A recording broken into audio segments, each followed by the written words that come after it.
Hi வணக்கம். உங்கள் ஆனந்த கண்மணி. ஆனந்த நாவல் கீதம் சேனலை சப்ஸ்கிரைப் பண்ணுங்கள். கூடவே பெல்லைக்கானை ப்ரெஸ் பண்ணுங்கள். லைக் பண்ணுங்கள், கமெண்ட் பண்ணுங்கள், ஷேர் பண்ணுங்கள். வாங்க நாம் இப்போ கதை கேட்க போகலாமா? சுபலதாவின் கடவுளின் காட்சி பிழையாய் அத்தியாயம் 25. மனிதன் நோய் கிருமிகளுடன் போராடுகிறான். புதிதாக மருந்து மாத்திரை கண்டுபிடிக்கிறான். ஆனால் கிருமிகள் தன்னை மேலும் மேலும் புதுப்பித்து கொண்டு முன்பை விட வீரியமாகத்தான் வருகின்றன. காலமாக மனிதன் இந்த மாதிரி புதிய வகை நோய்களோடு போராடி கொண்டுதான் இருக்கிறான். அப்படித்தான் கொரோனாவை நாம் சந்தித்தோம். அதிலிருந்து முழுவதுமாக விடுபட்டு விட்டோமா? தெரியலை. அத்தனை உறுதியாக யாராலும் சொல்ல முடியலை. மருத்துவர்கள்தான் நாம் கண்ணால் காணும் தெய்வம். அப்படித்தான் வழியாக நம்புகிறோம்.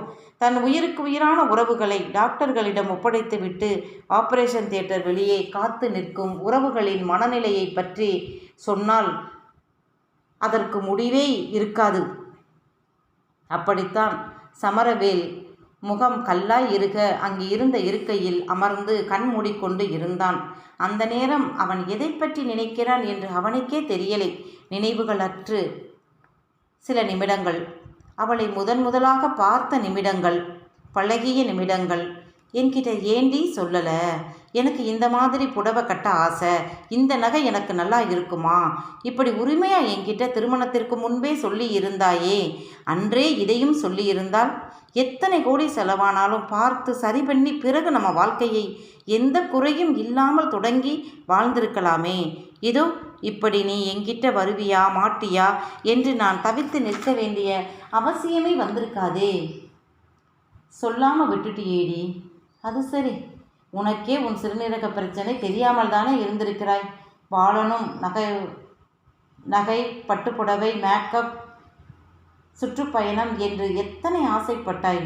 வந்துவிடு, உனக்கு நீ ஆசைப்பட்ட அத்தனையும் தருகிறேன் என்று அவன் மனதோடு மனைவியின் எண்ணங்களோடு உழன்று கொண்டு இருந்தான். டாக்டர்கள் ஆபரேஷன் சக்சஸ். ஆனால் இந்த சிறுநீரகத்தை இவர் உடம்பு ஏற்றுக்கொண்டு செயல்படுகிறதா என்று இனிமேல்தான் தெரியும் என்றார்கள். இதே தகவல்தான் நண்பன் மூலமாக மிதுனிற்கும் சொல்லப்பட்டது. டாக்டர் நெல்சனிற்கும் சொல்லப்பட்டது. நேரம் கடந்து கொண்டே சென்றது. டாக்டர்கள் உன்னிப்பாக கவனித்து கொண்டுதான் இருந்தார்கள். ஆனால் நார்மலாக இப்படி சிறுநீரக மாற்று அறுவை சிகிச்சை செய்தால் புதிய சிறுநீரகம் செயல்பட தொடங்க ஆகும் நேரத்தை தாண்டி விட்டது. அப்போதும் புதிய சிறுநீரகம் செயல்படவில்லை. டாக்டர்கள் பொறுமையாக காத்திருந்தார்கள். எத்தனை நேரம் இருக்க முடியும்? உடனே டாக்டர் நெல்சனை வரச் சொல்லி விட்டார்கள். சமரவேலிடமும் தகவல் சொன்னார்கள். டிக்கெட் போட்டது டாக்டர்கள் சொன்ன நேரத்தில்தான் என்பதால் அடுத்த அரை மணி நேரத்தில் டாக்டர் நெல்சன் கிளம்பிவிட்டார். ஒரு நாள் ஆனது அவர் வந்து சேர. அதுவரை அவர் சொன்னவற்றைத்தான் இந்த டாக்டர்கள் செய்தார்கள். அவரும் வந்து சேர்ந்த உடனே சிகிச்சையை தொடங்கிவிட்டார்.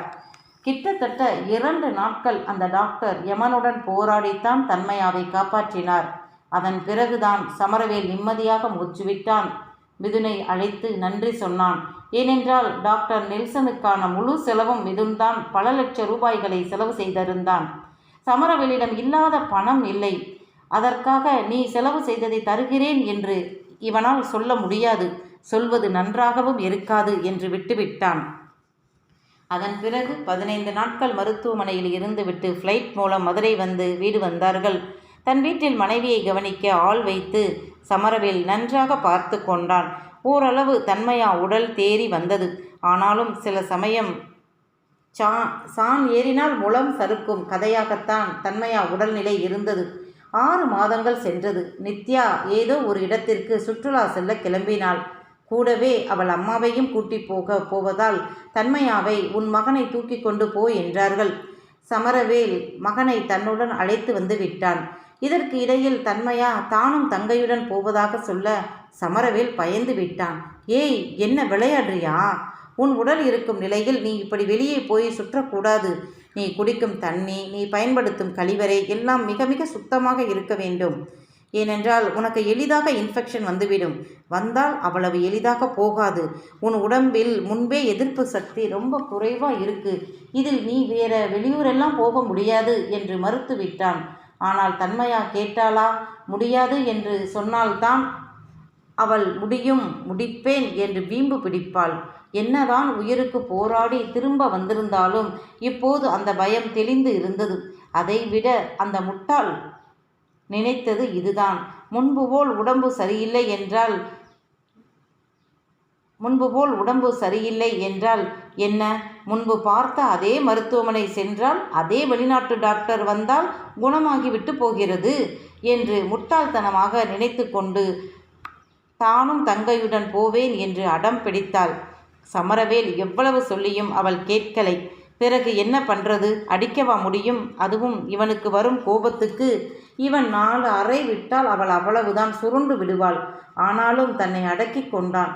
சரி வா, நாளை மறுநாள் நாம காரில் போகலாம் என்று சொல்ல, வேண்டாம், நீங்கள் சும்மா சொல்கிறீங்க, நான் உங்களை நம்ப மாட்டேன் என்று அவள் பிடிவாதம் பிடித்து, நான் நாளை என் தங்கையுடன் போறேன் என்றாள். நாளை சமரவேலுக்கு ஒரு பார்ட்டியிடம் இருந்து பெருங்கொண்ட தொகை வர வேண்டும். அவர் சொல்லும் நேரத்தில் போனால்தான் பணம் கைக்கு வரும்.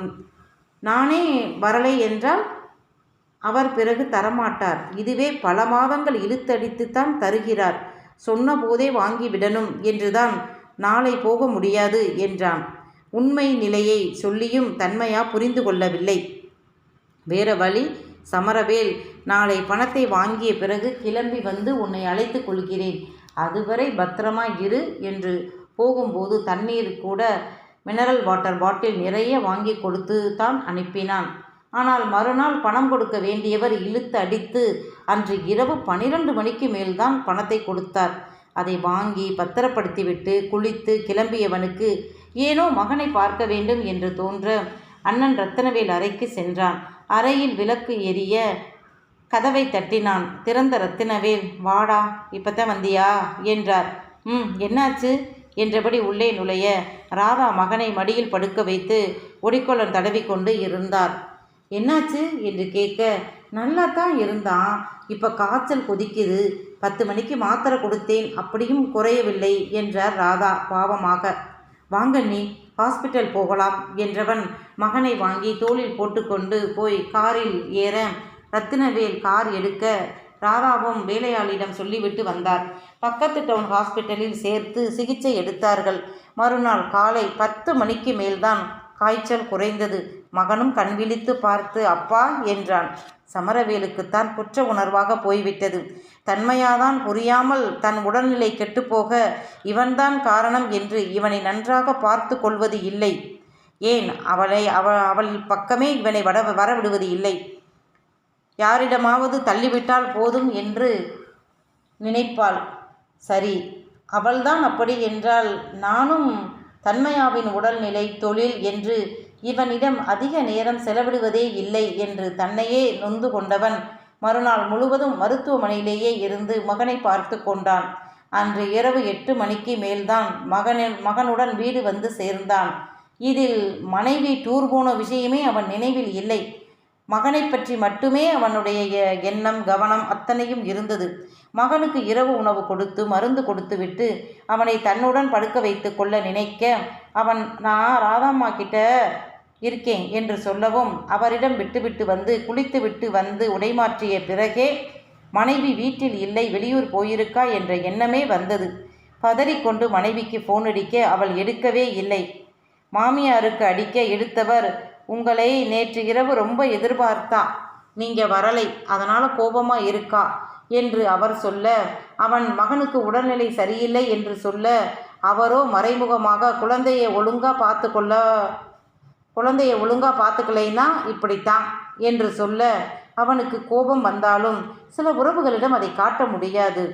என் தலைவிதி, கட்டின மனைவி கிட்டேயே கோபம், ஆத்திரம், எதையும் ஏன் தாபத்தை கூட காட்ட முடியலை. அப்படியே மரக்கட்டையாத்தான் உடம்பை மாற்றிக்கிட்டு இருக்கிறேன். நாளை வந்து விடுவோம் மாப்பிள்ளை, நீங்களாவது பேரனை நல்லா பார்த்துக்குங்க என்று அவர் வைத்து விட்டார். ஆனது ஆச்சு, இன்னும் 1 நாள் பொழுது எப்படியோ வந்து சேரட்டும் என்று அவனும் களைப்பில் கண் உறங்கி விட்டான். மறுநாள் இரவு தன் அம்மா வீட்டிற்கு வந்த தன்மையா இங்கே வரலை.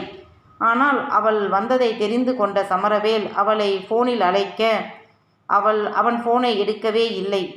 அடுத்த 2 நாள் அவனுக்கு வெளியூர் போக வேண்டியதாக போய்விட்டது. தன்மையா வீட்டிற்கு வரவே இல்லை. அதன் பிறகு வேறு வழி இல்லாமல் இவன்தான் மகனை தூக்கி கொண்டு அவள் வீட்டிற்கு சென்றான். அப்போதும் அவள் முகம் திருப்பிக் கொள்ள, பிள்ளைக்கு முடியலடி, இல்லைன்னா உன்னை கவனிக்க வராமல் இருப்பேனா என்ன என்று இப்போதும் அவன்தான் வழியே வந்து சமாதானப்படுத்தினான். வேற வழி, பேய்க்கு வாழ்க்கப்பட்ட முருங்கை மரத்தில் ஏறித்தானே ஆகணும். உடம்புக்கு இப்போ எப்படி இருக்கு, ஏதாவது தொந்தரவு பண்ணுதா என்று அவன் அக்கறையாக கேட்டபோதும் தன்மையா பெரிதாக பதில் சொல்லவில்லை. தாங்கள் பார்த்த இடங்களை பற்றித்தான் பேசினாள். அவனும் இவளாவது சந்தோஷமா இருக்கட்டும், எனக்குத்தான் இந்த ஜென்மத்தில் எந்த சந்தோஷமும் நிலைக்கலை, இவளாவது ஆசைப்பட்டதை அனுபவிக்கட்டும் என்று தன்னையே தேற்றிக் கொண்டான். சமரவேல் எதற்கும் பெரிதாக ஆசைப்பட்டவன் இல்லை. கல்லூரி போகிற காலத்தில் அவன் கவனம் முழுவதும் தொழிலில் இருந்ததால் பெண் மோகம், சைட்டடிப்பது இதெல்லாம் அவன் அகராதியிலேயே இல்லாமலே போய்விட்டது. அடுத்து படிப்பை கூட தொடர முடியாமல் அப்பா இறந்துவிட முழுதாக தொழிலில் இறங்கிவிட்டான். அதனால் பெண் பற்றிய நினைவு வந்தாலும் மிதுன்யா சிறு பெண், அவள் வளரட்டும் என்று விட்டுவிட்டான். அந்த காலத்தில் மிதுன்யாவைத்தான் இவனுக்கு கட்டணும் என்று பெரியவர்கள் பேசியதால் அவனுக்கு மறுப்பு எதுவும் இல்லை. ஆனால் பின்னாளில் அவள் வளர்ந்த போது, அவள் பெரிய மனுஷி ஆகலை என்ற போதுதான் திருமணம் பண்ண முடியாது என்று முடிவெடுத்து விட்டான்.